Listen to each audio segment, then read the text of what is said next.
Bestelako egoera batzuetarako prest egon beharko zukeen, baina hala ere, ura altzen aita, Gregor laneko bidei batetik itzultzean, ohean, neka eginda zerraldo egoten zen. Gregor gauean, etxeratzean, pijama jantzita besaulkian egoten zen. Zutitzeko gauza ez eta posaren seinale besoak altzatzen zituen. Eta urtean, igande pare batean eta jaiegun seinalatuetan, paseo bakarti bakanaietan joaten zen. Bero-beroki zaharrean tapa-tapa eginda.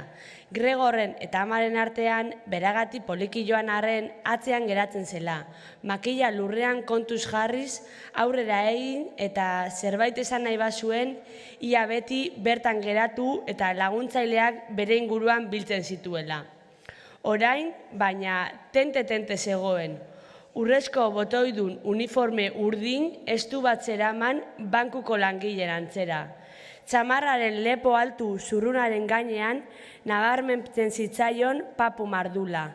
Bekain iletzuen azpitik irteten zitzaizkion begi baltzak, bizi eta adi. Besteetako ilezuri banatua, zuzen zegoen orraztuta, artezi zehatz, dizdiratsu bat eta guzti.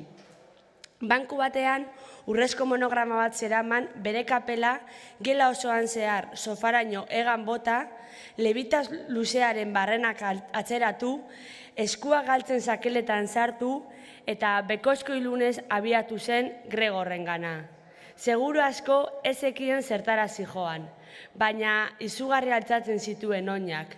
Gregor harritu egin zen, zapata sola erraldoiaiekin, baina ezen bertan lo geratu.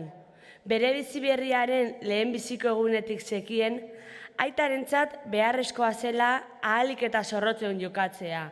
Hala, aitaren aurrean, lasterka joan, aita geratuz gero bera ere bai, eta berriro aurrera egiten zuen aita mugitzen haste hutsarekin.